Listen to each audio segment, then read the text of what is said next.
বগুড়ায় শহীদ Ziaur Rahman medical college হাসপাতালের 2024-25 শিক্ষাবর্ষের MBBS প্রথম বর্ষের ওরিয়েন্টেশন প্রোগ্রাম অনুষ্ঠিত হয়েছে। মঙ্গলবার কলেজ অডিটোরিয়ামে আয়োজিত প্রোগ্রামে শহীদ জিয়া মেডিকেলের অধ্যাপক ডাক্তার ওয়াদুদুল হক তরফদারের সভাপতিত্বে প্রধান অতিথি হিসেবে উপস্থিত ছিলেন সাবেক অধ্যক্ষ ও শহীদ জিয়াউর রহমান মেডিকেল কলেজ হাসপাতালের প্রকল্প পরিচালক অধ্যাপক ডাক্তার মওদুদ হোসেন আলমগীর পাভেল। এদিন একঝাঁক নতুন মেডিকেল শিক্ষার্থী ও অভিভাবকরা উপস্থিত হয়ে জানালেন তাদের বিভিন্ন অনুভূতির কথা।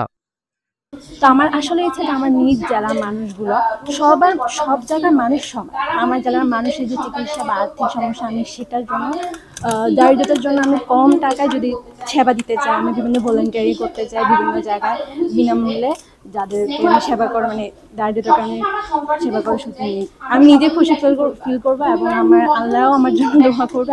এবং আমি আল্লাহর রহমতে প্রথমবারই এখানে একবারে বগুড়ায় চান্স পেয়েছি। আলহামদুলিল্লাহ, শুকরিয়া আল্লাহ তাআলার কাছে। আমার বাবা আলহামদুলিল্লাহ অনেক খুশি, আমি আল্লাহর রহমতে অনেক খুশি। আমি অনেক আমার ছোটবেলা থেকে অনেক ইচ্ছা ছিল আমি মেডিকেলে পড়বো। আল্লাহর অশেষ রহমতে মা-বাবার শিক্ষকদের দোয়ায় এতটুকু আসতে পেরেছি। যেহেতু আমার বাড়ি চট্টগ্রাম থেকে ছেড়ে এত দূরে, পরিবারকে ছেড়ে এত দূরে আসা মানে অনেক কষ্ট। যদিও মানে স্বপ্ন ডাক্তার হওয়া, একজন শুধু ডাক্তার না একজন ভালো মানুষ হইব, এতটুকু যাতে সবার সেবা করতে পারি।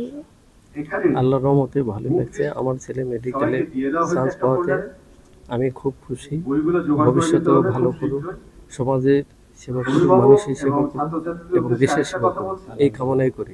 আলহামদুলিল্লাহ। আমি বড় কিছু চাই না, সে বড় হয়ে যেন দেশের জন্য কাজ করতে পারে এবং মানুষের সেবা যেন সে সুন্দরভাবে দিতে পারে, এটুকু আমার।